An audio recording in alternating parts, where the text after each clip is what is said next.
Já podemos começar a noite, sim? Gente, então vamos começar. Boa noite a todos. Então, a gente hoje continua o nosso seminário de orientação lacaniana, é o terceiro encontro que estamos fazendo. Hoje nós teremos, então, como tema o real e a realidade. O seminário de orientação lacaniana, ele está sob a responsabilidade do Conselho da Seção Rio de Janeiro, ou seja, de Ruth Cohen, que é presidente do Conselho, Marícia, a secretária, Andréia, Sarita, eu mesma e Renata.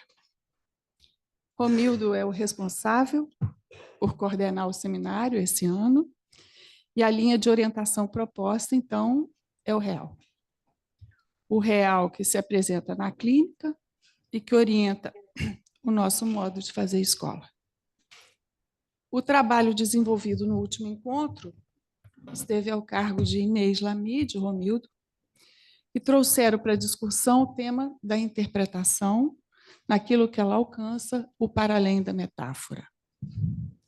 Foi um encontro dentro do espírito do seminário, tal como proposto por Romildo, que privilegia a discussão, o debate de ideias, mais do que a apresentação do trabalho no estilo conferência. E a gente ganha bastante com isso. Inês se serviu de um caso clínico para dar tratamento ao tema da metáfora e o seu para-além, tal como se apresenta na clínica, e Romildo seguiu tensionando a relação entre o real e a interpretação.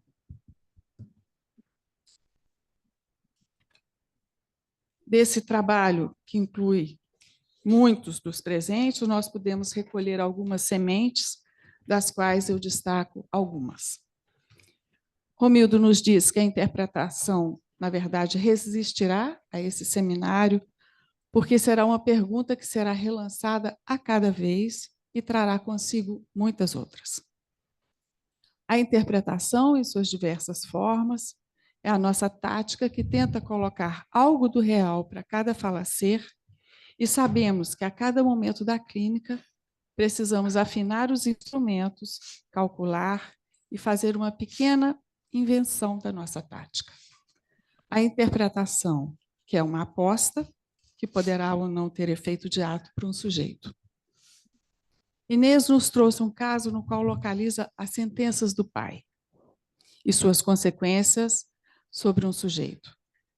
Ela pôde nos mostrar bastante bem como a interpretação, ao tocar algo que a metáfora não é suficiente para dar conta, é capaz de provocar resultados importantes para a vida do sujeito.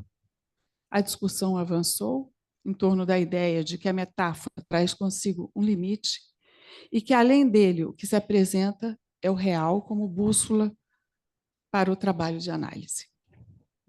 Angélica Bastos, lendo o caso da Inês sobre a força da sentença do pai e suas consequências, sugere que talvez as frases desse sujeito tomadas como metáforas já seriam as possíveis coberturas para o horror do peso daquelas sentenças.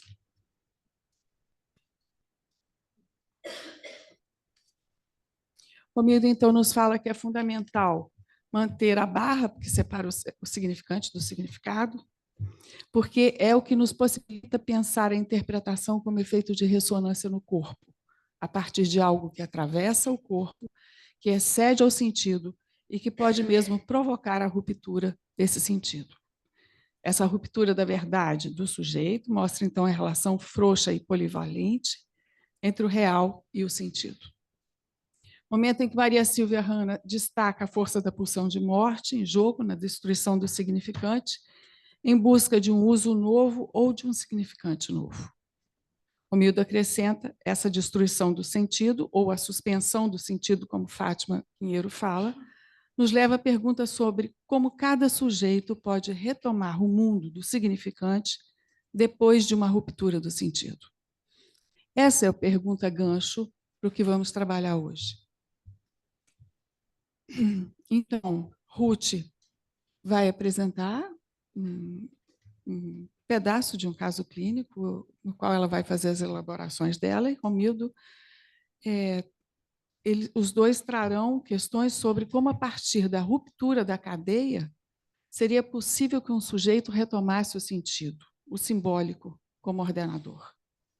Uma manobra que aposta que um sujeito possa fazer um esvaziamento, uma localização de gozo excessivo que lhe invade o corpo. Para avançar nessa conversa, Ruth nos trará alguma coisa da clínica que ela trabalhará as diferenças e limites entre o real e a realidade. E Romildo, me parece, que fará uma articulação da dispersão significante e a fixação de S1 sozinho em sua vertente de resto. Certamente serão exposições que nos colocarão a trabalho. Miller, em seu curso A Experiência do Real na Cura Psicanalítica, nos diz que a escola deve ser esse lugar, essa força poderosa, que em algumas situações é capaz de provocar em nossa posição de analisante, nos provocar em nossa posição de analisante, nos colocando de frente com a nossa ignorância. Aqui estamos nós, reunidos em torno desses questionamentos sobre o real e a realidade, sobre o que a clínica pode nos ensinar, mas advertidos que sempre haverá um relançamento das perguntas que trarão outros frutos a serem colhidos. Este é um real que pode servir de orientação e, com isso, colocar em movimento a nossa escola. Passo a palavra a Ruth.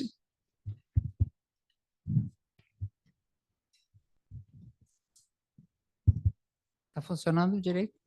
Ok. Bom, em primeiro lugar, eu agradeço ao Romildo a essa tarefa simples que ele me deu, né? De falar de real e realidade.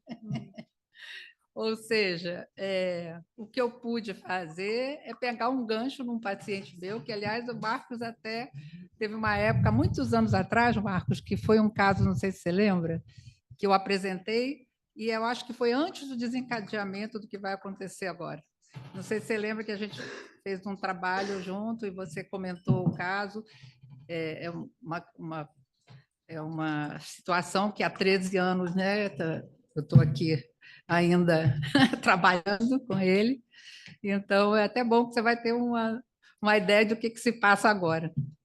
Mas, na verdade, eu não vou trazer um caso clínico, porque nem é possível, em função do que a gente sabe que, enfim, não se traz casos clínicos, principalmente porque eu o atendo até hoje.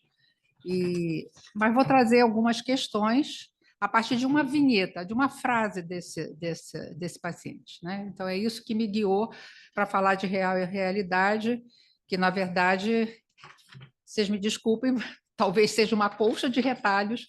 Eu espero que vocês saibam costurar, porque eu não sei se eu consegui, não. Eu acho que o Romildo...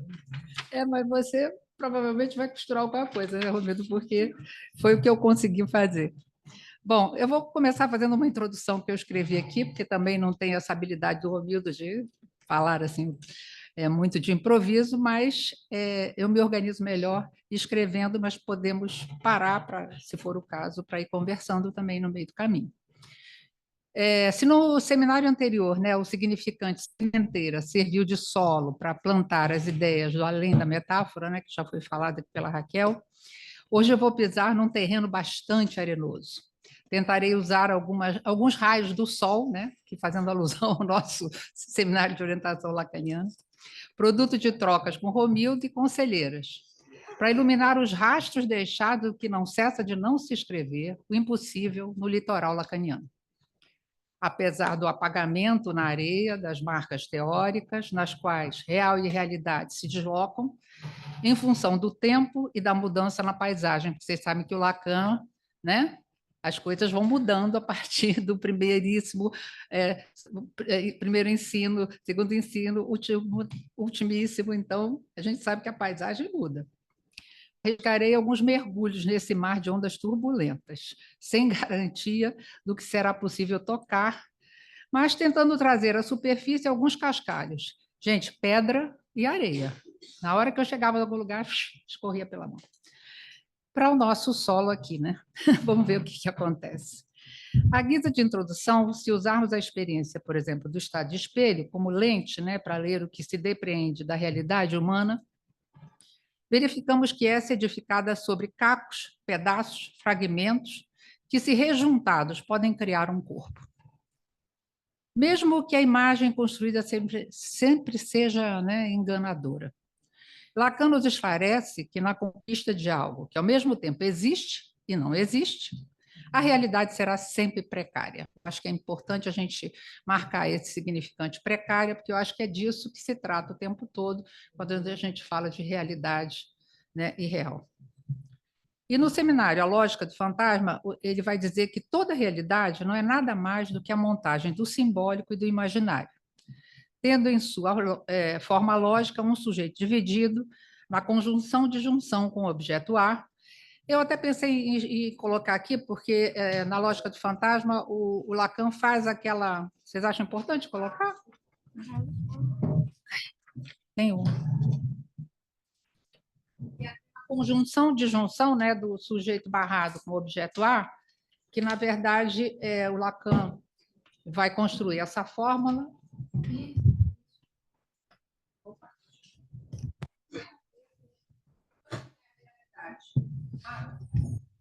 Esquecido. Tem a ver com o campo da realidade.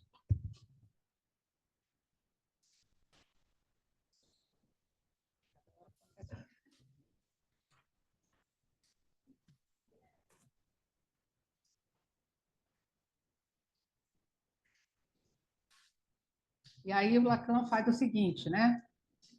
Menor que A, sujeito barrado, maior que A. E aqui ele vai dizer que, nessa conjugação de maior e menor, a gente tem também uma outra forma de leitura, que seria esse barrado contido em A e esse barrado não contido em A. Então, aqui a gente vai ver que essa fórmula da fantasia, essa fórmula da fantasia, ela traz essa conjugação de um sujeito dividido, né, o sujeito do inconsciente, frente a um objeto, quer dizer, maior, menor, contido e não contido, e que, na verdade, vai trazer toda uma dinâmica do que seria a realidade psíquica, né? Essa realidade, ela é fundamentada nessa construção onde o sujeito é um efeito, é evanescente, e o objeto precisa ser extraído para que essa fantasia aconteça. Aí a gente pode pensar nos objetos né, da pulsão, oral, anal, escópico, né, enfim, objeto voz, e aí a gente teria essa extração dos objetos para que a gente possa falar de uma realidade.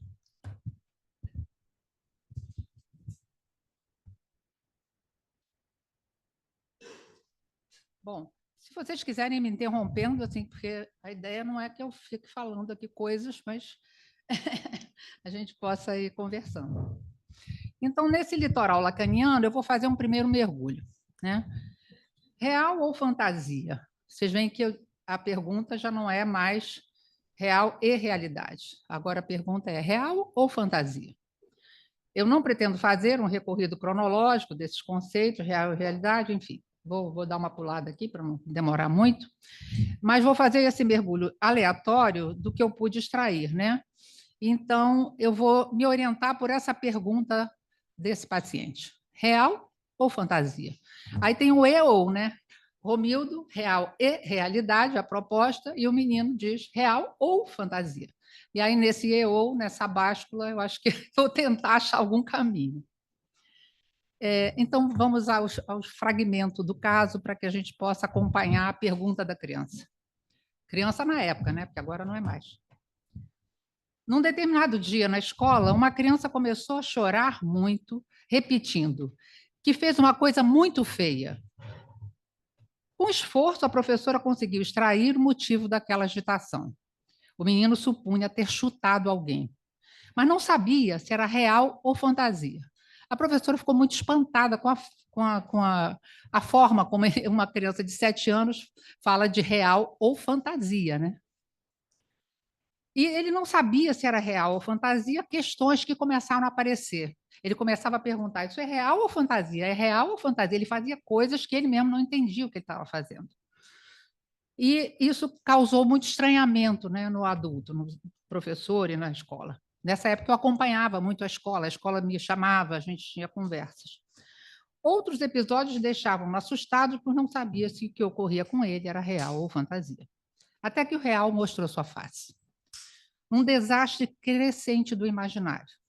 Bocas saíam dos alimentos, imagens se desprendiam dos porta-retratos numa proliferação de alucinações visuais e sinestésicas. Paralelamente, o empuxo à mulher aparecia sob a forma como se dirigia a mim no laço analítico. Ora menino, ora sereia. Esse tema fazia parte de um filme, né? Naquela época era Pequenas Sereias, né? Uma coisa assim. Só que saiu da tela e tornou-se real, né? Ele era a sereia e falava como tal. A partir desse fragmento clínico, eu tentarei encaminhar a pergunta da criança por alguns caminhos teóricos que possam nos ajudar. O primeiro se encontra no período que antecede os anos 50, porque, em vez de eu ir lá para o ultimíssimo Lacan, eu fui para o primeiríssimo Lacan. Me interessou saber assim, como é que é esses primórdios, né, do que a gente pode pensar aqui, porque o guia, para mim, é a alucinação. Essa alucinação do menino me traz um caminho de pensar o que é real e realidade. Então, nesse primeiríssimo ensino de Lacan, né, que o Miller nomeia dessa forma, a ênfase era o imaginário. E eu recortarei também alguns momentos da era significante, vou pensar alguma coisinha também do último Lacan, etc. Então, usando essa leitura, a alucinação, né, como guia de leitura, eu encontrei na tese de Lacan. Gente, eu não vou aprofundar nada, eu vou trazer citações, eu falei que é uma coxa de retalhos, quem quiser costura para mim, tá? Então, na tese de Lacan, da psicose paranoica e suas relações com a personalidade, que é um texto do primeiríssimo, quer dizer, antes dos anos 50, de 1932, né? A ideia de que o princípio de realidade não é separável do princípio de prazer, sendo este um processo primário e a satisfação alucinatória. A referida ideia se coadunava com o texto Formulações sobre os dois princípios de funcionamento psíquico, de 1911, né, do Freud. O princípio da realidade não destituía o princípio do prazer, mas o salvaguardava, ou seja, uma substituição que permitia a preservação. Então, não tanto aquela coisa, ou isso ou aquilo, é algo que era uma preservação de algo que já estava ali. Miller lembra que nesse texto, Freud usou pela primeira vez o termo teste de realidade, né? E que notou que os processos inconscientes, enfim, tinha alguma coisa de não impermeável a essa ação, né? Então, alguma coisa entravava esse teste de realidade, porque nunca era ou não era exatamente aquilo. Então, seguindo com a ideia da alucinação como palavra-chave, esbarrei do Para Além do Princípio de Realidade, de 1936, do Lacan, quando ele dialoga com Freud no Além do Princípio do Prazer e descreve o mecanismo do aparelho psíquico servindo para neutralizar os excessos na construção da realidade. Nele, as críticas são severas à psicologia científica do final do século XIX, interrogando a formação das imagens e os modos de conhecimento. Aqui eu falo um pouco sobre isso, mas eu acho que eu vou pular, né? Porque o Romildo achou que está um pouco grande, né, Romildo? Então eu vou pular um pouco. Você acha que dá para falar? Então tá bom. Então, aqui assim, a crítica que o Lacan faz ao associacionismo é justamente sobre essa questão da ilusão, do delírio, da alucinação, onde a imagem, com essa função de ilusão, ela é interpretada como uma sensação enfraquecida, quer dizer, tinha uma certa olhar sobre isso que para nós é valioso, né? Nessa vertente, principalmente o John Locke, atesta que isso era exatamente o que não interessava, né? Não era seguro enquanto realidade, esses fenômenos todos, sensoriais, etc. E agora, quer dizer, ancorado um pouco, agora dando um pulinho aqui para o primeiro Lacan, né, para o primeiro ensino de Lacan, eu avanço um pouco no tema, e a discordância é fundamental entre a satisfação alucinatória da necessidade, o que uma mãe oferece para um filho, quer dizer, eu acho que o Lacan no Seminário 5 vai falar bastante disso, né? Esse grande outro primordial, e como é que essa interpretação que a mãe faz do corpo do filho, dessa inscrição que esse filho vai ter para esse grande outro primordial, do desejo, assim, enfim, isso vai ter consequências. Então, trata-se de uma relação não com aquilo que traz satisfação para a sua necessidade, mas a relação com o desejo do sujeito materno que ela tem diante de si, né? O caso da criança. Esse fato, já explorado em 49, né, no Estado de Espelho, introduz o que está em jogo e se produz na contingência dos encontros do Innenwelt, do mundo interno, com o Anderwelt, do mundo externo, ou seja, na relação do organismo com a sua realidade. O Estado de Espelho, portanto, tenta mostrar um esquema que viabiliza identificar o limite daquilo que é realidade e, ao mesmo tempo, não é. Né? Porque o Estado de Espelho mostra exatamente esse engano, né? A formação da imagem como algo que é sempre enganadora. E aqui podemos lembrar o aforismo do Freud, que é tudo não passa de um sonho, tudo não passa de sonho. Se para Freud sonho é loucura e loucura são homólogos, se tudo é sonho, o que é real? Né? Aí é uma pergunta do Miller. O que é real? E aí, com Lacan, ele responde: seria ilusão, ficção ou mesmo delírio? Isso é resposta do Miller. E aí, no seminário 23, o Lacan declara que o real é o seu sintoma, com TH. E que a realidade é que o que funciona verdadeiramente, palavras dele.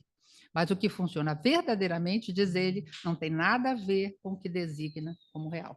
Então, aqui a gente já vê uma disjunção entre real e verdade, né? Quando ele está falando que o real é o sintoma dele, que é o que a gente está perseguindo um pouco aqui, o sintoma do Lacan, né? A gente vê que ele já traz uma disjunção entre verdade e real. Nesse último ensino, Lacan se afasta, né, da ideia do inconsciente freudiano. Eu não vou entrar aqui, enfim, por que disso, eu acho que depois a gente conversa. Na pesquisa sobre o que é real, o Miller, no seminário, já fazendo agora um segundo mergulho, né? Agora já estou indo lá para o Miller. Na experiência do real, na cura psicanalítica, eles nos advertem que é melhor deixarmos essa pergunta de lado. Ele até fala assim, né? Melhor não saber disso, que não vai dar muito certo. E assim... na pesquisa sobre o que é real, Miller, no seminário A Experiência do Real na Cura Psicanalítica, nos adverte que é melhor deixarmos de lado essa pergunta. E assim, mantendo distância dessa interrogação, mas seguindo nas pegadas deixadas pela resposta sintomática do Lacan, insistimos, quer dizer, não sei se nós insistimos, eu pelo menos insisti, na busca sobre o que na teoria seria uma reação à articulação freudiana do inconsciente, que é assim que o Miller coloca. O que permite ao sujeito discriminar, então, entre sonho e alucinação, por um lado, e realidade por outro. Uma pergunta, né? Ainda usando a metáfora da areia, né? Porque a gente botou umas pedrinhas, mas agora a areia começa a ficar movediça. A ideia de real escorre pelos dedos. Miller declara, no Sério 1, que podemos dizer também que, em todo aspecto, o ensino do Lacan é uma defesa contra o real. Isso é uma questão aí que eu acho que a gente tem que pensar e conversar, né? Já que era o sintoma dele, então parece que tem uma defesa contra o real aí, do próprio Lacan. Talvez seja essa uma das dificuldades de segui-lo, mas insistindo nesse caminho, seria importante lembrar que nos anos 50, no qual o simbólico predomina nas relações de significante e significado, o real ainda é sentido. E se a gente pega, né, a função e campo da linguagem, né, texto de 53, com seus efeitos de sentidos, a gente vê que isso opera uma sucessão de ressignificações do real. No centro clássico do ensino de Lacan, quando o inconsciente não é mais história, mas saber, atribui-se o índice de real ao significante. E aí o real psicanalítico passa a ser significante. Então, a gente vê que tem um tempo onde, lá no primeiríssimo, é o imaginário, que está ali, né, fazendo o que é real e realidade, e depois a gente vê que o significante agora aparece, mas mesmo na função e campo, é o sentido que vai aparecer de uma forma mais pregnante, né? Até que o o significante toma mais valor, né, no ensino de Lacan, e aí começa a se pensar mais nesse peso do significante como constituinte da realidade. Até que a gente chega no seminário 7. Eu acho o seminário 7 um seminário maravilhoso, porque eu acho que aí cai um pouco, né, os ideais assim lacanianos. Ele diz o seguinte, que aí há uma prevalência ou um privilégio do real na experiência analítica. E, a partir desse momento, não mais eminentemente simbólica, a realidade é vista em sua precariedade. Então, essa ideia da precariedade aparece muito no seminário 7. Enquanto guia para o real, exigência de Dajing, aqui a gente vai ver que ele vai usar Dajing, né, a coisa freudiana, já como um apontamento para o real. E o real enquanto tal, o peso do real aparece agora como fator preponderante na construção da lei moral, estruturada pelo simbólico, assim como na ética da psicanálise. Aqui podemos indicar que, se o desejo era do outro, o gozo estava do lado da coisa. Então, aqui a gente já vê uma mudança, né, na teoria do Lacan, onde o real vai começar a mostrar sua cara, igual mostrou lá para o meu paciente. E no ser 1, o Miller vai acrescentar: o desejo está ligado à linguagem e faz apelo ao outro. E a coisa é a verdade freudiana tagarela, mas o real ao qual se dá sentido. Quer dizer, real da Jing, seminário 7, preponderância do real, precariedade da realidade. Eu acho que a gente pode... Vocês estão acompanhando? Querem parar? Querem... Ainda seguindo a pergunta da criança, agora eu vou tomar lá de novo a pergunta da criança, real ou fantasia, né? E o tema da alucinação. Não é da realidade agora que se trata, né? Mas da certeza das alucinações. Fenômenos elementares podendo se manifestar também como crenças delirantes. E teve um momento, no caso, que antes do desencadeamento mesmo de um certo delírio, mas que, claro, não se sustentou, e aí a coisa da alucinação aparece com muita força. Quanto à função da realidade, Lacan dirá é prêt-à-porter le fantasme, ou seja, pronta para portar o fantasma, na montagem simbólico-imaginária, servindo para recobrir o real, que só pode ser vislumbrado quando a máscara do fantasma vacila.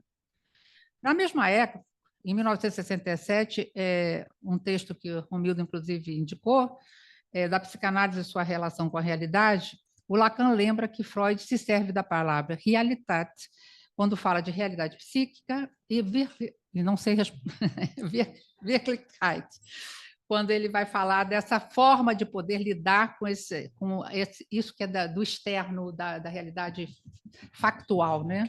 Então, como é que você faz com isso? E ele dirá que a realidade só é psíquica como queda do corpo. Lendo isso, não entendi. Aí coloquei essa frase. Ele diz que a realidade só é psíquica como queda do corpo. E aí eu botei aqui, porque eu acho que é uma frase enigmática, que deixa em aberto a discussão, mas que posso... Quer dizer, o que eu pude depreender disso talvez seja um apontamento para a necessidade da extração do objeto A no enquadro da fantasia. Foi como eu interpretei. Campo da realidade neurótica e suas consequências nos fenômenos de corpo, por exemplo, como na histeria, né, que a gente tem os fenômenos.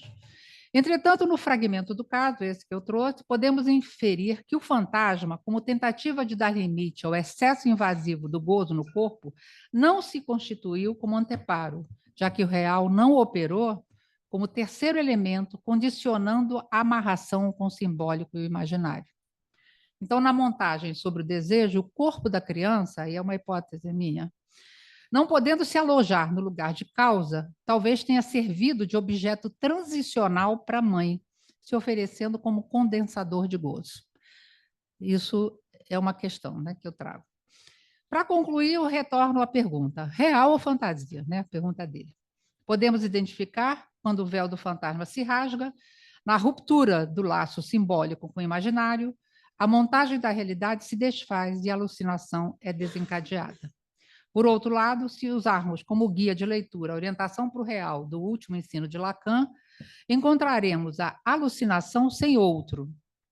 Miller diz que ela não é feita para um outro, no caso da alucinação.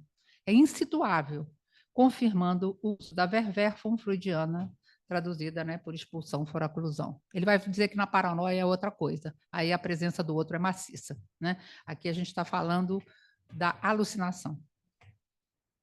Do fragmento do caso, após 13 anos, eu retomo o começo do tratamento, quando a não extração do objeto fezes e o posterior desencadeamento da psicose indicaram que mesmo que a criança tivesse permanecido 4 anos em análise, sustentada por uma prótese imaginária, não havia mediação simbólica que sustentasse um corpo que não fazia leito para o advento do grande outro pela operação do significante.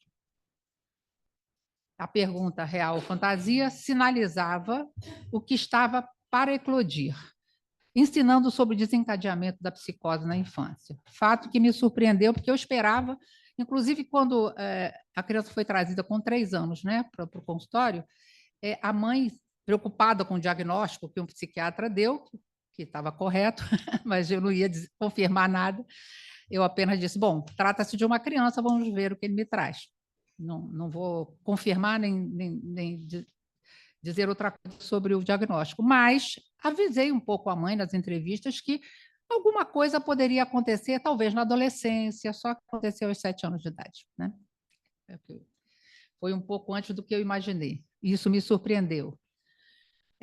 Pois na instalação diacrônica do caso, vários signos anunciavam, né, que algo podia se romper. Quer dizer, eu tinha os sinais de que alguma coisa podia se romper, mas na vertente sincrônica verificou-se a invasão avassaladora do gozo no corpo, o impulso à mulher e a regressão especular, quando se deu, né, o déclenchement. O próprio menino inventou uma resposta quando a realidade fantasmática não se sustentou. Em sua fantasmagoria, o paciente nomeava seres de uma série que começavam com a mesma letra e falavam com ele. Eu não posso dizer aqui, porque não vou entrar no caso propriamente dito, mas é muito interessante, porque começa com uma palavra que tem uma relação com a realidade factual, e daí desencadeia toda uma série com letras, que são palavras que têm a mesma letra, né? Esses seres fantasmagóricos, né? Nem era fantasma. Que começavam com a mesma letra. Falavam com ele, lhe davam ordens, eram vistos no umbral das janelas de alguns familiares. Ele via esses seres exatamente nas janelas. Então, ele ficava com muita dificuldade de entrar em algum lugar, porque ele sabia que ia ter uma janela. Na janela tinha... No meu consultório não acontecia, mas era nos lugares familiares dele. Então, tal como o quadro de Magritte, na condição humana, né, vários quadros que ele fez, ele nos ensina sobre o que a fantasia aponta, aquilo que no quadro do artista se vê por detrás revelado. Entretanto, seus fantasmas, porque o menino chama de fantasma mesmo. Os fantasmas, o fantasma, ele disse isso para mim, o fantasma fulano tal disse isso, aí a mulher do fantasma, aquela tal, e aí ele fala dos fantasmas.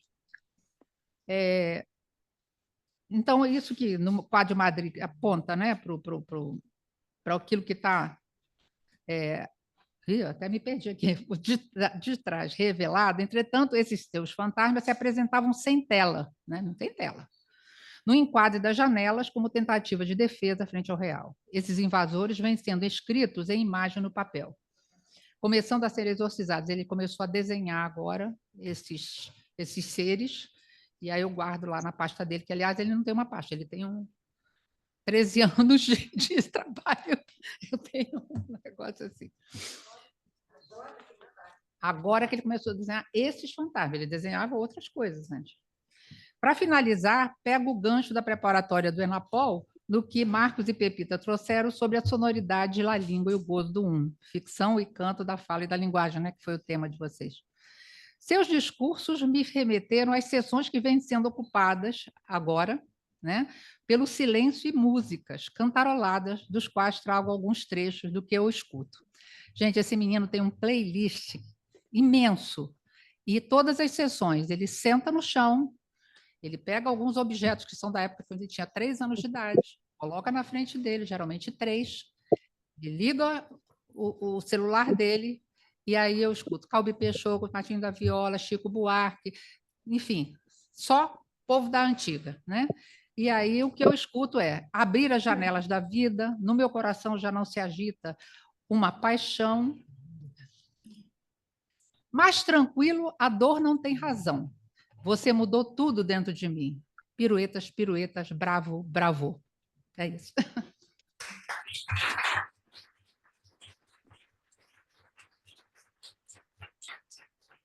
Aliás, piruetas é o que ele mais canta.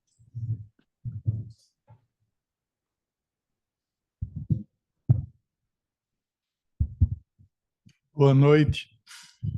Queria agradecer a Ruth o trabalho que ela se deu de fazer um apanhado tão abrangente. Eu recolhi uma das frases de Ruth que eu acho que é uma orientação clínica muito precisa. Ela diz, e que vai além da psicose. Podemos identificar quando o véu do fantasma se rasga na ruptura do laço simbólico imaginário. Vocês se lembram que Ruth citou uma das definições que Lacan deu da realidade, a montagem da realidade. A montagem, quer dizer, aquele encontro, aquela articulação entre simbólico e imaginário. A montagem da realidade se desfaz e a alucinação é desencadeada. Acho que essa frase de Ruth pode nos orientar aqui na ideia de da realidade em relação com o real. Que tipo de relação? E sabendo que realidade e real só aparecem juntas em situação de crise. Não é? No dia a dia, não se pode pensar em alguma articulação entre real e realidade. Não é? Isso significa, quer dizer, voltando ao conselho de Millais, dizendo que ninguém tente definir o real, não há definição possível do real, enquanto há definição da realidade, nos faz pensar que o real opera sempre em relação com a realidade, em exceção. Não é? Irrupção, queda, extração, não é? Tem uma série de termos que a gente usa para essa, não é bem construção, esse surgimento abrupto de uma extração. Por exemplo, no caso do corpo, é bem visível, né? E aí existe uma solidariedade, vamos dizer assim, entre neurose e psicose. Somente depois é que se precisa distinguir esses dois. Então, eu proponho que essa frase de Ruth sirva de orientação aqui para nossa discussão. Podemos identificar quando o véu do fantasma, a palavra véu, define a função da fantasia. É um problema essa coisa de fantasma e fantasia. O véu eu chamo fantasia, se rasga na ruptura do laço simbólico imaginário, sem esquecer que pouco antes Ruth tinha dito, citando Lacan, que o laço do simbólico imaginário é a própria definição da realidade. Não é isso? A realidade que vai se constituir como fantasia quando existe uma ruptura do véu da fantasia, quando ele se rasga, a montagem da realidade se desfaz, a gente pode dizer a realidade se desfaz e a alucinação é desencadeada, no caso da psicose.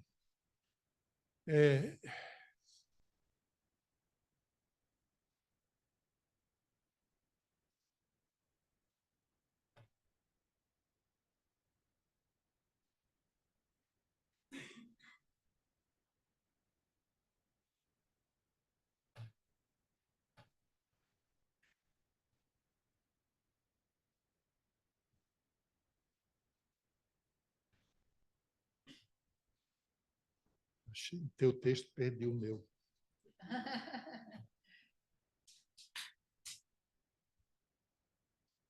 O meu texto é o seu. Eu não tenho o seu, então... É que o meu tem citação. Assim, está aqui, está aqui. Eu vou sair um pouco da prática clínica e vou ver o que a política e a história podem nos ensinar. No texto que foi indicado para esse seminário, a psicanálise em sua relação com a realidade, bem no meio, Lacan diz uma frase que me surpreendeu muito, uma frase impressionante e que merecia uma discussão, digamos, permanente. É uma frase que pode ser base de uma conversação permanente. Vejam só o que é que Lacan diz. Ele diz: nunca se saberá realmente o que Hitler deve à psicanálise. A não ser, o pior está para vir, a não ser pelo analista de Goebbels. Você sabe que quando queimaram os livros de Freud, Goebbels estava presente, inclusive fez um discurso atacando a psicanálise como ciência judaica. Não é?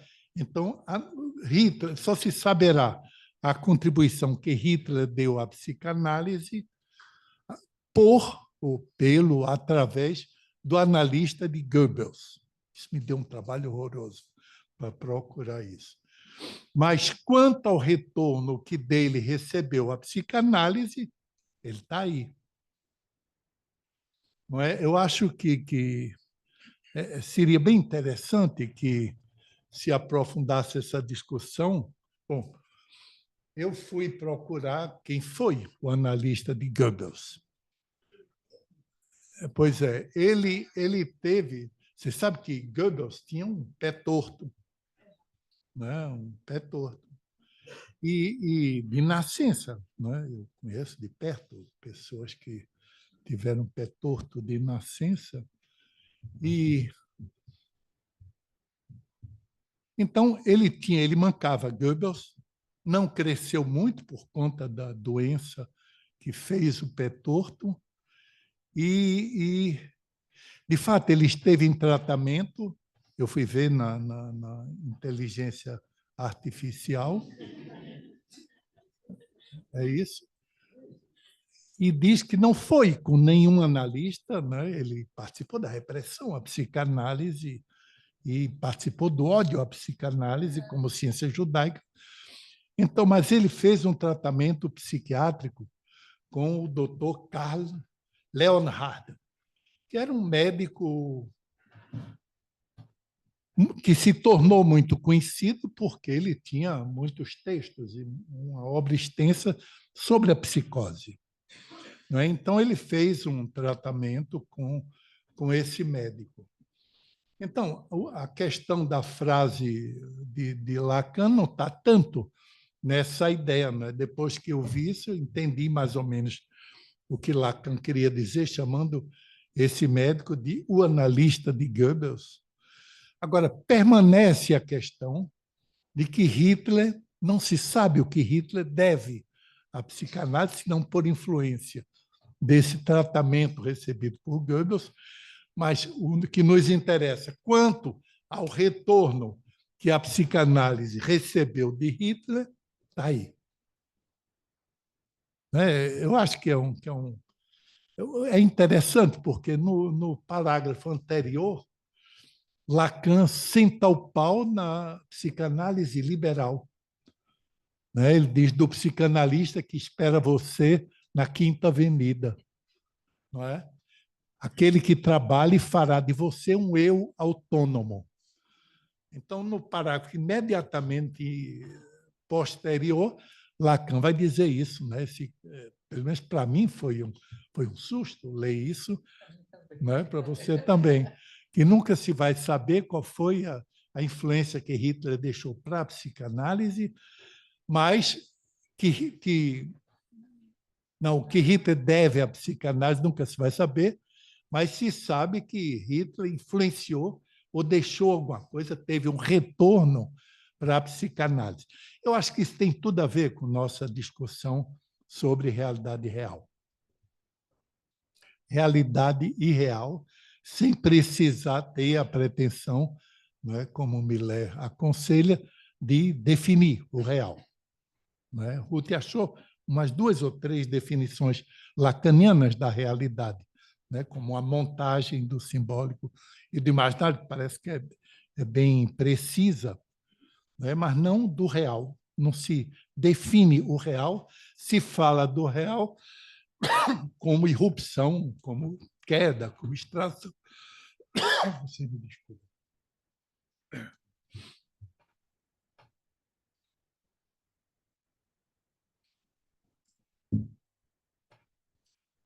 Se Lacan não tivesse proposto o registro do real, além do imaginário e do simbólico, sequer a gente teria por que arriscar algum tipo de relação entre Goebbels e a psicanálise. O próprio fato de tentar estabelecer uma relação, mesmo que seja em exclusão, implica o registro real. Você me entende? O registro da realidade não é suficiente para se falar que Goebbels e a psicanálise, ou Hitler e a psicanálise, teriam algum tipo de relação. Tá? Quer dizer, essa frase de Lacan, que me surpreendeu, ela inclui a noção, digamos assim, do real como extração da realidade. Ou, como Ruth disse, quando o véu da fantasia como realidade se rasga.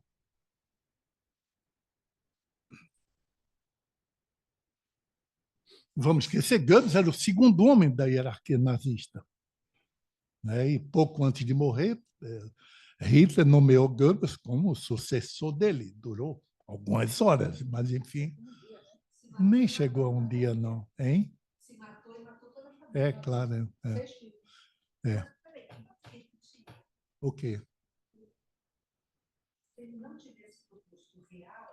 É isso. Se Lacan não nos tivesse proposto de trabalhar com a categoria, vamos chamar assim, de real, qualquer noção de realidade seria insuficiente para ele fazer essa ligação, que nos parece, numa primeira leitura, absurda. Tá? Essa frase de Lacan, ela exige uma relação de exclusão entre realidade e real. Tá? Quer dizer, não existe uma definição do real, mas existe um certo posicionamento do real nessa frase de Lacan, que todo mundo, quando lê, fica surpreso, não é? Eu fiquei assustado, eu fui ler outra vez para saber se eu não tinha lido atravessado.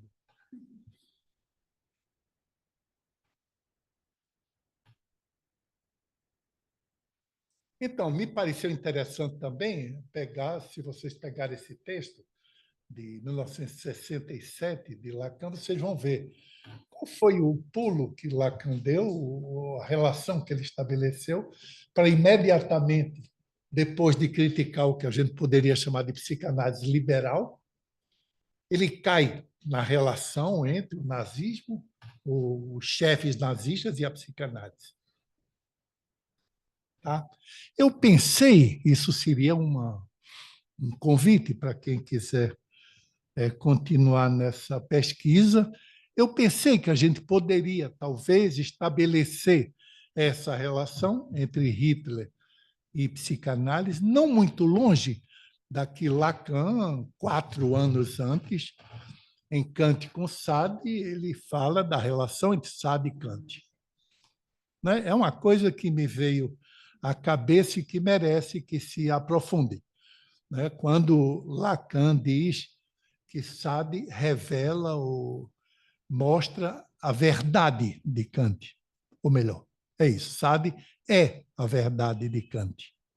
Né? Então, me pareceu que dá para pensar numa relação, não diria a mesma, mas uma relação comparável que existiria, segundo Lacan, entre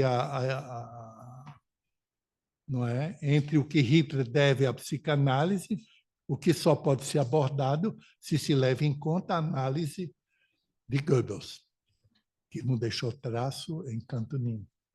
Eu comprei a biografia de Goebbels, que tem umas 800 páginas, saí pelo índice onomástico procurando o psiquiatra, não achei nada, não é? Quer dizer, alguma coisa que não deixou muito rastro, muito traço. Então, quando Lacan fala do analista de Goebbels, realmente é uma afirmação muito forte, né? E que pode nos ajudar muito numa discussão.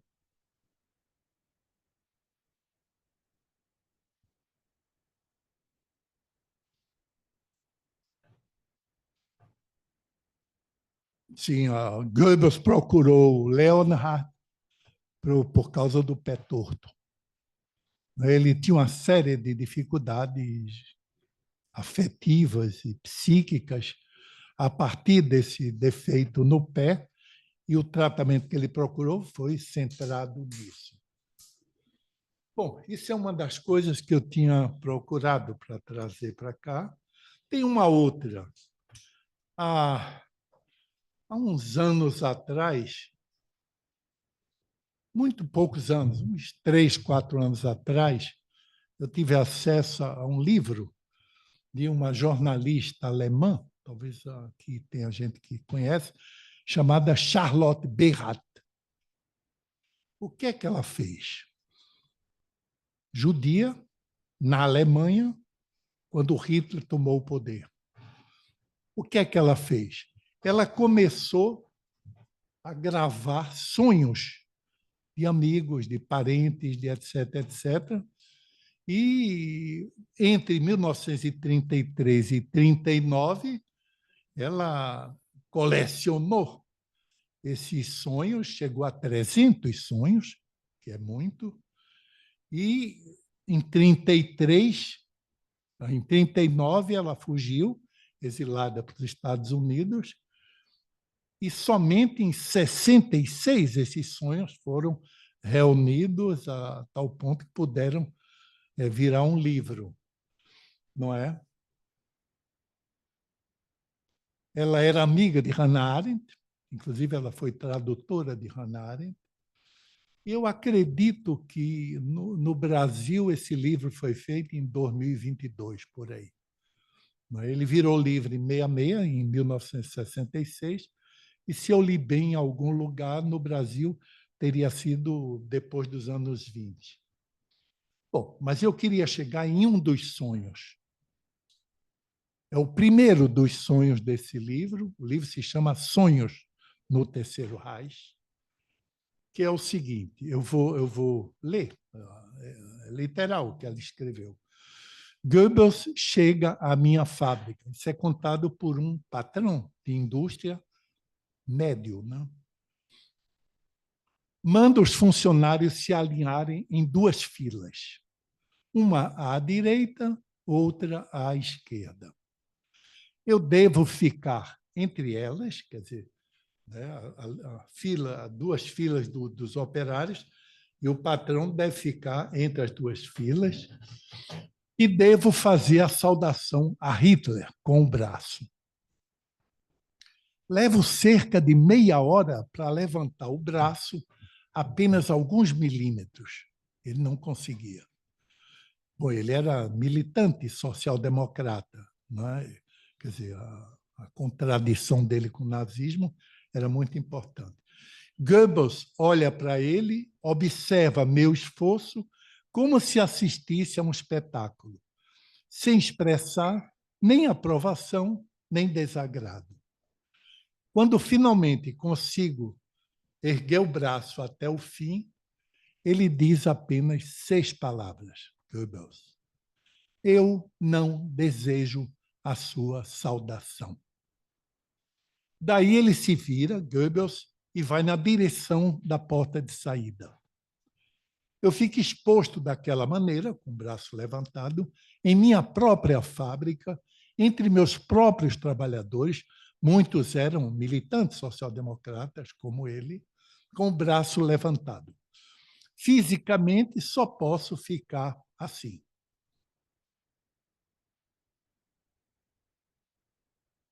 Então, fixo, olha, essa me parece a parte... A autora não interessou tanto, mas para um psicanalista, eu acho que é a parte central do sonho. Eu fixo o olhar no pé torto de Goebbels, né, que deu as costas e saiu. Ele olhou Goebbels e se fixou no pé torto, enquanto ele se retira mancando. E permaneço nessa posição até acordar. Eu tive pensando que esse sonho, quando o olhar se fixa no pé torto, nos dá uma ideia interessante, muito precisa, do que Freud chamava de umbigo do sonho, não é? Que é uma dimensão do real. Então, o pé torto de Goebbels é o quê? Me parece que não deve ser visto como uma aberração ou como um simples furo no imaginário corporal, mas como uma exclusão, um ponto de exceção. Eu me lembrei que é comparável ao que se diz de como é o pé do diabo. Não é? O diabo, o pé do diabo é... Eu me lembrei da expressão francesa e português, infelizmente eu não lembro. Le pied fourchu, quer dizer, o pé em formato de garfo, ou de qualquer coisa, um ancinho, qualquer coisa que tenha dentes. Esse é o pé do diabo, não é? Então,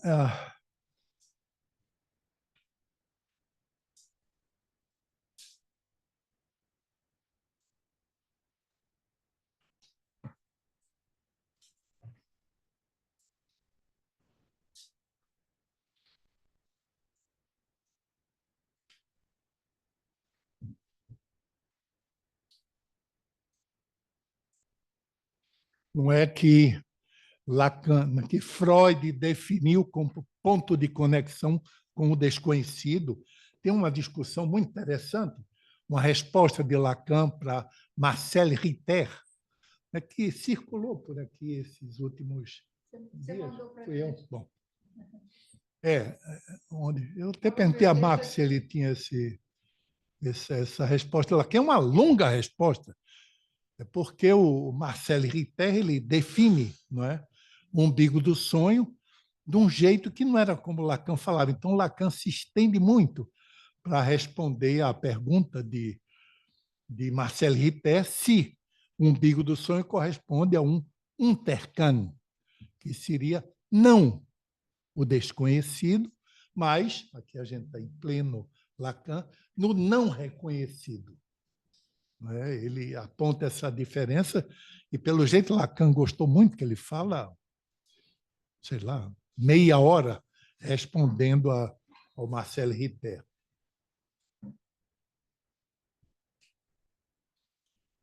Essa relação com o inconsciente, eu estou citando Lacan, de 67, de a psicanálise, sua relação com a realidade, essa relação com o inconsciente, ou nessa relação, não há motivo algum para não a concebermos como Freud a concebe, que ela tem umbigo.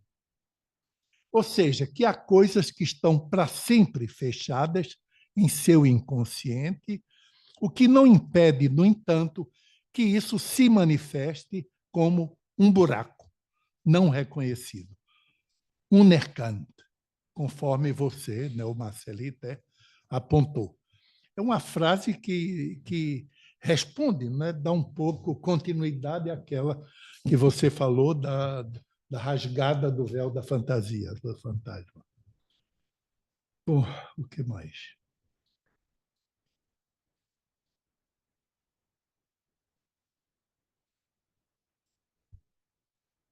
As coisas permanecem fechadas e aparecem como você falou? Quer dizer que não sejam aqui?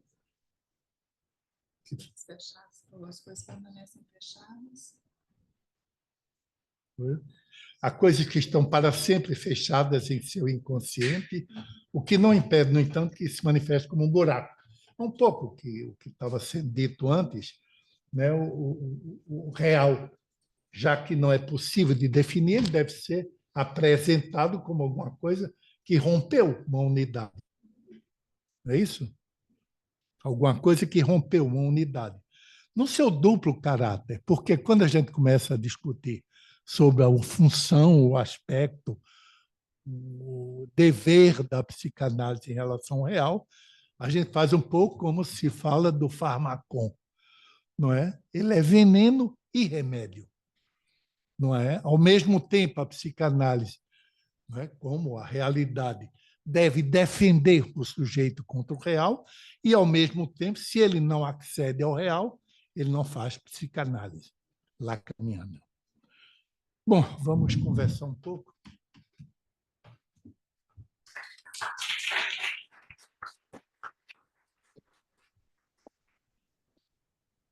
Passamos agora à discussão, às perguntas. Você quer que a gente recolha ou você vai respondendo a cada vez? Como queira.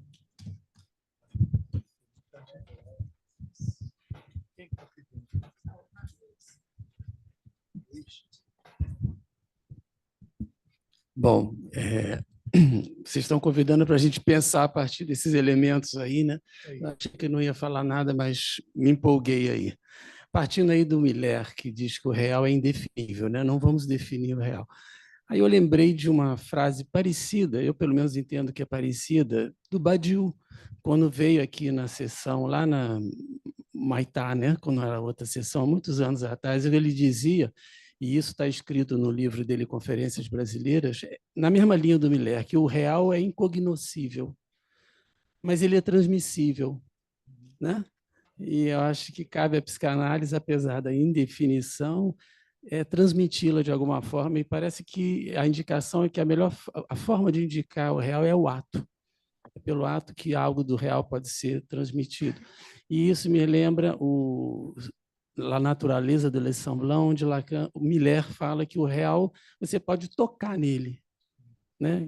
Que eu entendo que algo da realidade pode, no máximo, tocar no real, não mais do que isso, né?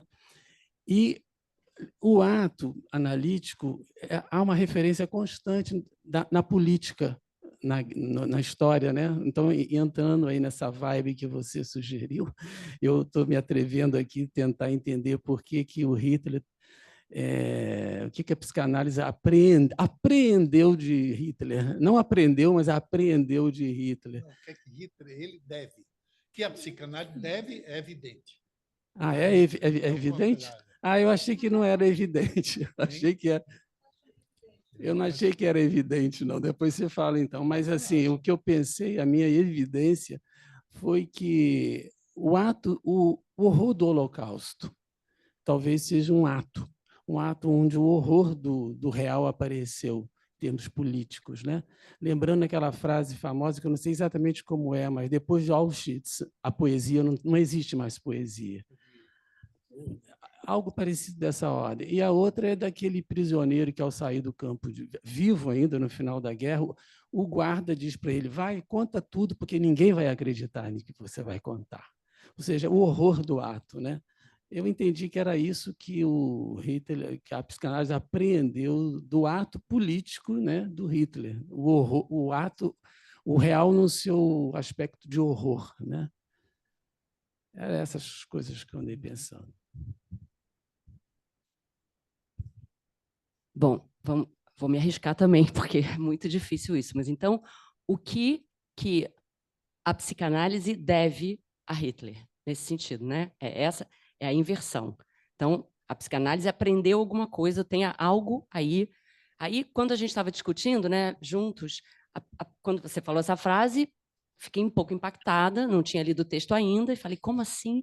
E aí, a primeira coisa que me veio é o final do tempo lógico e a asserção da certeza antecipada, quando o Lacan está falando da forma da assimilação humana. Ele vai dizer, são 3 tempos, né? Um homem, como é que é? Vou ter que ler porque já não lembro, mas um homem sabe o que não é um homem. Os homens se reconhecem entre si como sendo homens. Eu afirmo ser homem por medo de ser convencido pelos homens de não ser homem. Então, nesse terceiro movimento, nessa afirmação de ser homem sem saber que sou, mas com medo de ser expulso, de não ser, de ser convencido pelos outros que não sou, aí estaria a assimilação de uma barbárie, né? Ele termina assim, dizendo: movimento que fornece a forma lógica de toda assimilação humana, precisamente na medida em que ela se coloca como assimiladora de uma barbárie, e, no entanto, reserva a determinação essencial do eu.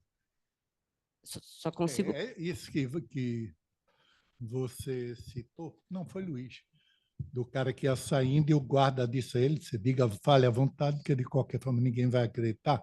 Me parece que é uma imagem, claro, é uma imagem, mas da exclusão que o horror faz em relação ao significante. Eu acho que talvez não seja exatamente essa a contribuição de Hitler à psicanálise, mas eu acho que a gente está na direção. Quer dizer, o que é que está, ou como é que funciona, no caso de Auschwitz? Não é um coletivo que não se tem como dizer. Não é? Você pode dizer à vontade, botar nos jornais, ninguém vai acreditar. Entende? Então, talvez, em parte, claro, o que a psicanálise deve a Hitler é essa experiência coletiva, política, de uma coisa que não se encontra palavra para dizer. Né? Me parece que isso não responde, mas se pode começar por aí. Tá? Digamos, o soluço sem palavras, né? A interrupção da representação de um sujeito por um significante para outro significante. Não é? Então, vocês veem que isso é interessante quando você pensa que não adianta glamourizar o real. Não adianta, não se pode definir, nem se deve glamourizar. Né? O real é sempre um efeito de dissolução da realidade. Não é? Ele sempre está num segundo tempo. Então, do jeito que ele permite uma certa relação com o real, é isso que os passes nos mostram, que se atravessa a realidade fantasmática, ao mesmo tempo ele pode destruir um sujeito. Não é? Mas e essa assimilação da barbárie? Como é? Isso, não há como dizer. Não há como dizer. Eu acho que isso daí, houve um tempo que eu lia muito sobre esse assunto, que estava dando seminário sobre o super-eu. Por exemplo, um escritor que pode nos ensinar muito sobre isso é Primo Levi. Entende? Ele pode nos ensinar, inclusive a história pessoal dele, né? Ele disse que esteve em Auschwitz, morreu. Ele esteve em Auschwitz. E morreu. Então, como é que eu faço? Eu vou testemunhar. É a única coisa que eu posso fazer, já que eu estou morto. Quando ele terminou de testemunhar, ele se matou. Ele pulou da escada lá da casa dele. Então, quer dizer, há uma certa literalidade aí que vem de um certo encontro com o real que ele teve. Ele não teve a pior das vidas, porque ele era químico e foi mais ou menos empregado no campo de concentração como químico. Ele foi em cima, já foi no fim, né? Posso falar? Oi, eu estou na rede. Romildo? Cadê o microfone? Eu queria... o real me parece mais claro nessa situação, pensando no Holocausto, nos holocaustos, do que a realidade. Como é que a gente pode pensar a realidade nessa sociedade, né? O Terceiro Reich ali, nessa organização. E quando, enfim, o Hitler está ali no bunker, o Hitler já ia se matar, quando a família de Goebbels decide se matar, eles dizem, a mulher diz, não há possibilidade de vida sem o nazismo. E ele sem o Führer, foi mais do que sem Führer. O mundo não vale a pena de ser vivido sem o Führer. Então, eu Isso queria aí. tentar pensar a realidade a partir daí.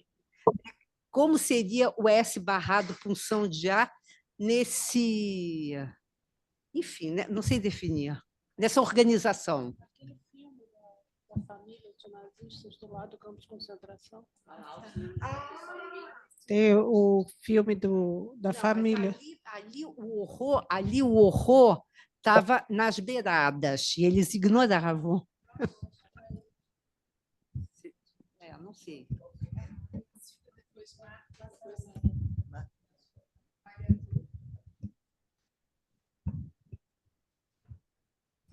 Bom, confuso, estou confusa, mas eu vou tentar dizer alguma coisa dentro dessa confusão.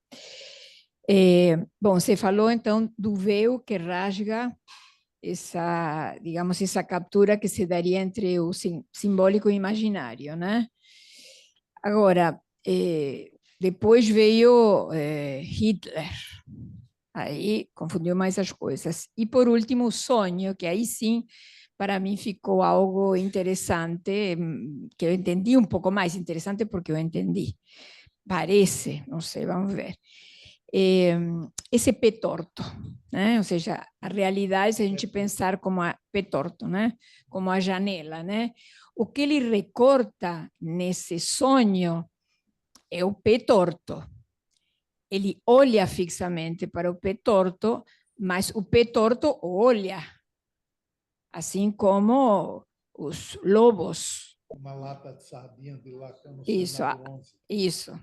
Então, aí aparece algo do que rasgaria um pouco, digamos, a fantasia que sustentaria esse sonho, né? Essa dimensão do pé torto. Não sei, pensei isso, mas bom, gostaria de ouvir mais de vocês. Eu queria no mesmo sentido do Maria Silvia, que é deslocar um pouco do Hitler para os sonhos. Eu acho que tanto o Romildo quanto a Ruth nos trouxeram de maneiras diferentes, de maneira muito clara, esse lugar do real. O problema é falar disso. É o lugar da alucinação na situação do caso. E o lugar do pé torto, como a Maria Silvia está chamando a atenção, a gente viu ali aquela coisa que perturba e rasga. O que eu queria mais era comentar sobre o tema da exceção, sua formulação como exceção. O Badiou, ele propõe para isso chamar de excrescência e não de exceção. Porque a exceção, ela estabiliza a realidade. Então, chamar isso de exceção é um problema para o que é. Porque a exceção, por exemplo, o pai morto estabiliza o laço dos irmãos. E nas fórmulas da sexuação também, a ideia de uma exceção é que faz o todo. Então, não funciona chamar de exceção, estaria aí para o debate.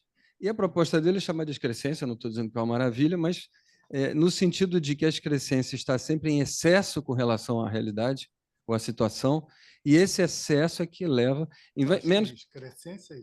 menos a metáfora do rasgar e a função da exceção, e mais a metáfora da exceção que leva, aí não sei, que leva a uma nova situação, mais ou menos isso.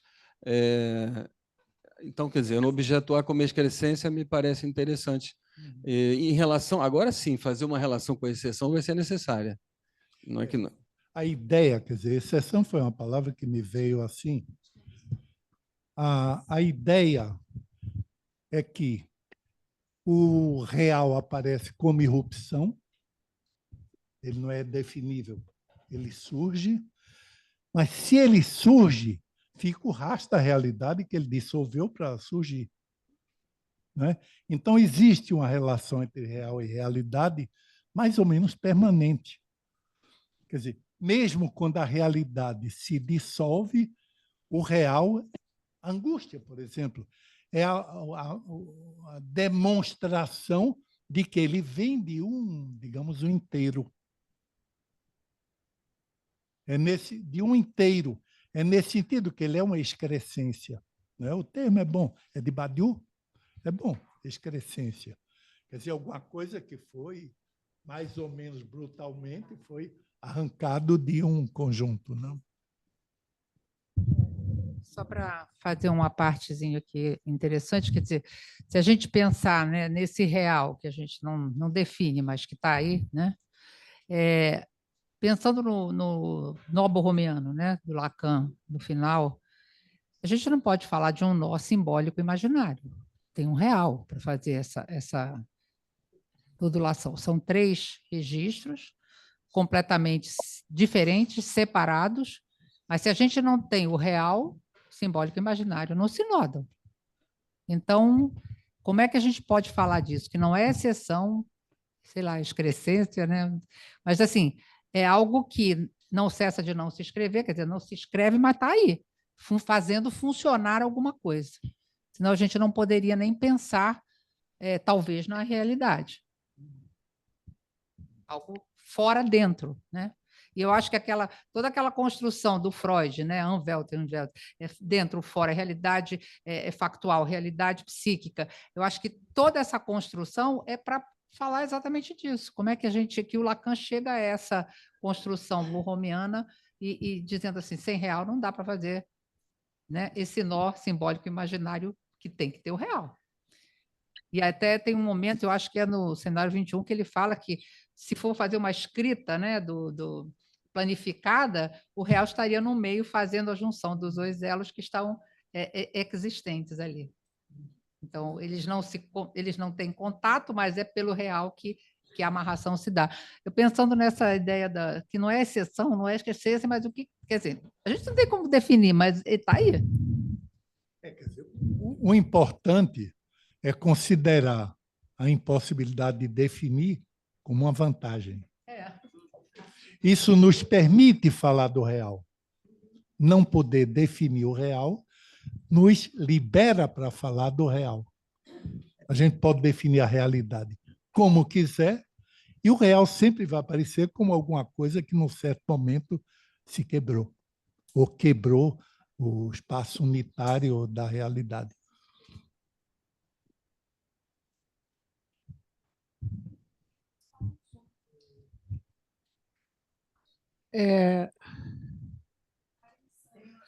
Tem uma pessoa no Zoom, Ciro Silva, que está no Zoom, e a Sandra Viola.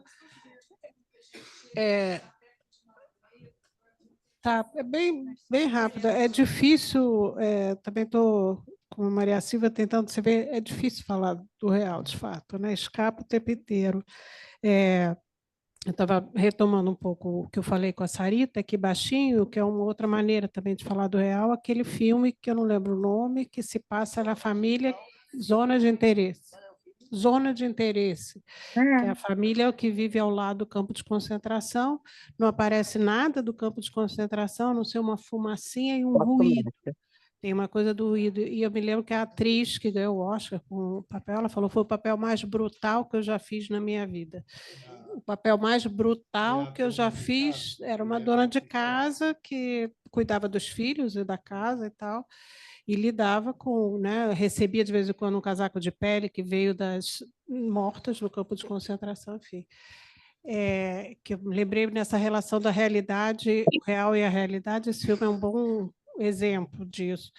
Mas eu fico o tempo inteiro a excrescência, o que perturba, o que rasga, e eu queria pensar o que funda, de uma certa maneira, essa realidade. Que essa realidade não existe também, funda, sem esse real. E a outra frase que eu me lembrei, já que a gente está nas citações, que o Lacan fala, a psicanálise depende do real, e não o contrário. Acho que é na terceira, não é? Conferência de Roma que ele fala isso. Enfim. Mas...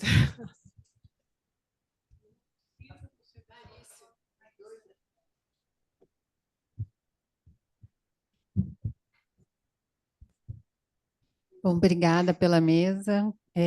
Gostei muito da fala do Romildo, que a gente tem mania de glamorizar algumas coisas, né? A gente glamoriza o real e ele é veneno e remédio, né?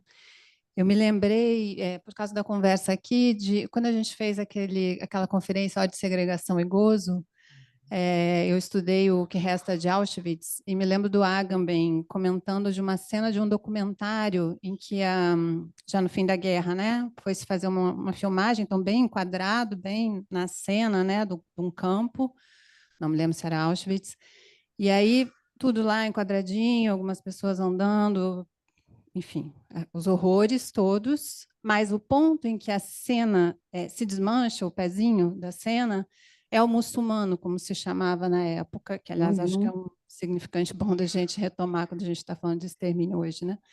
É o muçulmano, que era uma forma que os próprios presos no campo nominavam aqueles que já estavam entre a vida e a morte, eles não se reconheciam, mas o não reconhecido, mais localizável num enquadre, né? Acho que essa montagem do Agamben é muito expressiva de como a gente pode pensar o objeto A e como isso que rompe. E aí, naquele momento, a câmera muda de cena, ela não se sustenta. Não é possível sustentar aquilo numa cena.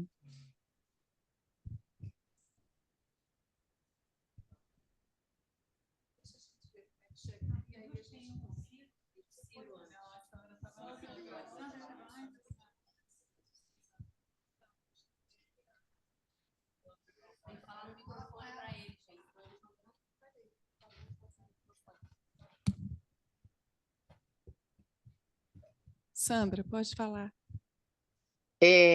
Tá me ouvindo? Você precisa ligar o microfone, na verdade.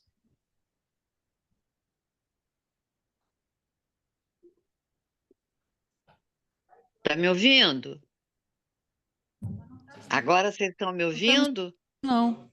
Não estamos Não? te ouvindo, não. Agora sim. Tá me ouvindo? Agora sim.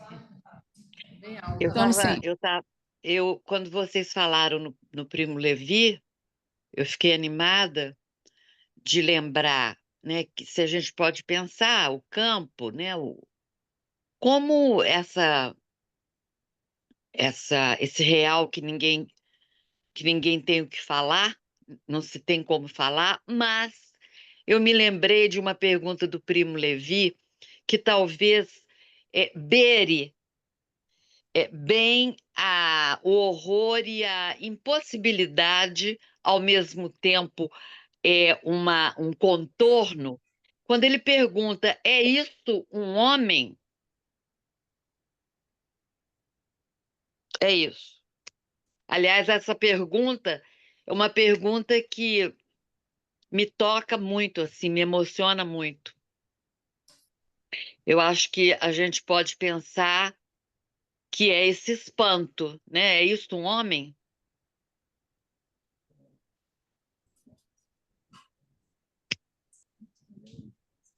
Mais uma pergunta? Não tem mais nenhuma pergunta. Ah, sim. Quem é? Tem Ciro. Ciro e Cristina, e aí a gente fecha, porque já estamos bem perto de 9h30, por favor. Bom, boa noite a vocês. O Romildo falou umas coisas aí que eu fiquei pensando até onde Auschwitz não foi assim um lugar de confluência que borra essa distinção entre real e realidade.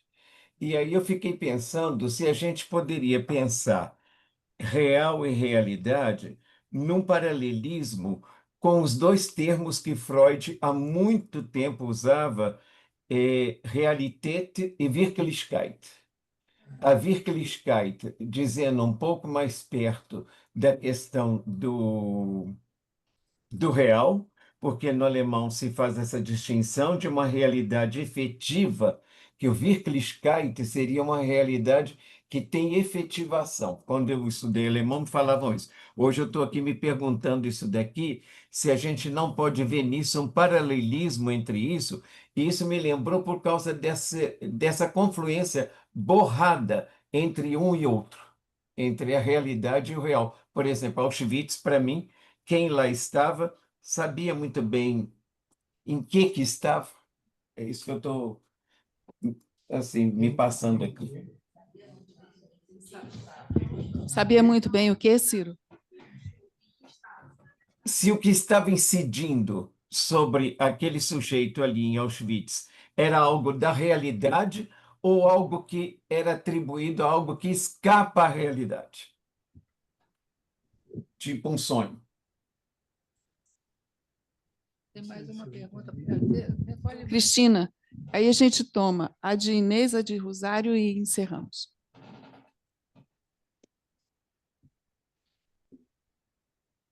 Posso falar? Pode falar. É só uma observação pequena. Eu fiquei pensando se a gente não poderia, até pensando, né,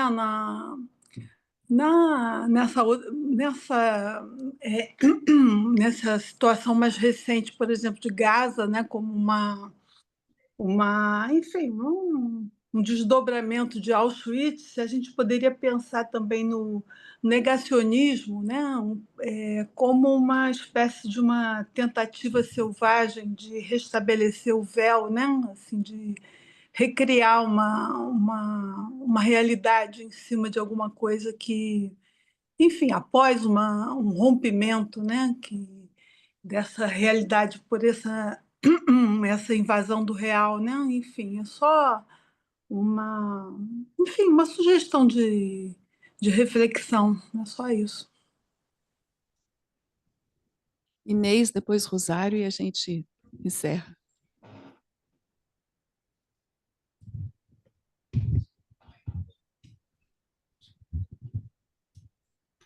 Eu vou talvez um pouco na linha da Cristina Duba. Primeiro, aí os filmes, né? Tem o Zona de Interesse, tem vários sobre o Holocausto. Tem um terrível, que é o Filho de Saul, que fica passando agora na net, que eu acho que é o tal plano sequência, que você vai acompanhando, parece que você está dentro do campo de concentração. Eu acho dos filmes mais terríveis, é maravilhoso, mas dos filmes mais terríveis que eu já vi. E no Zona de Interesse, inclusive, chegam as roupas, né? Eles pegam as roupas, ela pega as roupas e transforma para quem vai as roupas que vieram das mulheres que foram queimadas lá na coisa. Mas eu fiquei lembrando, a Cristina falou do atual, uma das coisas que me chamou a atenção no documentário Sem Chão, né, que é sobre a faixa de Gaza, é que depois daquele horror, dia após dia, derruba a casa, eles tentam construir. De noite, estão as crianças brincando. Isso foi uma coisa que me chamou muito a atenção. Eles pegam qualquer coisa e ficam brincando, ficam tentando um pouco exatamente, ficam tentando contornar com a fantasia, com uma fantasia, quase reconstruir a realidade diante daquele horror. Elas só desestabilizam na hora que destroem a escola. Quando destrói a escola, aí a criançada vai levando aquilo tudo, e daqui a pouco está brincando com a pedrinha, está brincando não sei o quê. Quando destrói a escola, aí eles desandam a chorar, ficam desesperados. Ali realmente é que corta um pouco de alguma coisa, pelo menos para as crianças, parece que invade ali o real, que perde tudo. Porque tinha referência que os pais tentavam segurar a onda, vem comer, tem que comer, parará.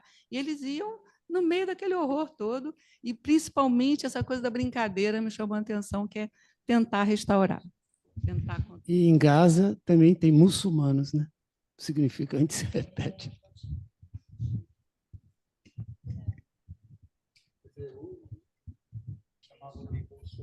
Do campo de concentração, cada posição deles, né? Eles estavam quase mortos e andavam assim, como a oração dos muçulmanos. Então deram a eles o nome de muçulmano, não é? Esse que já não reconheciam ninguém, não entravam em contato com ninguém, não tinham, né? Eram solitários, andando até morrer. Eu só queria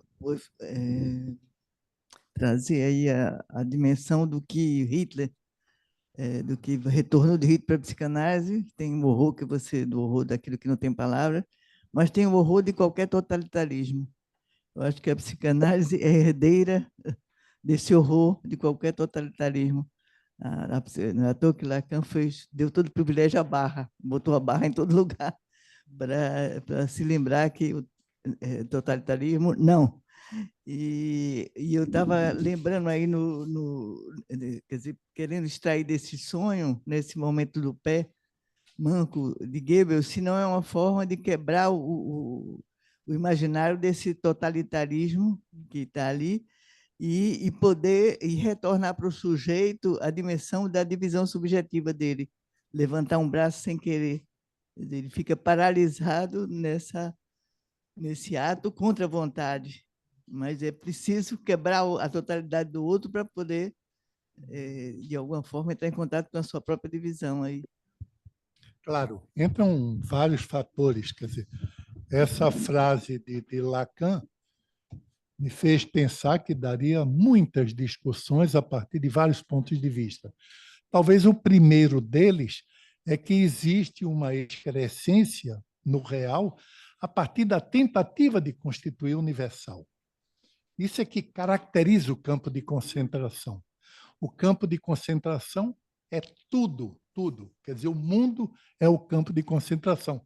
Quer dizer, a moça de Berlim, quando ela diz, mas eu não sabia, capaz de ser verdade.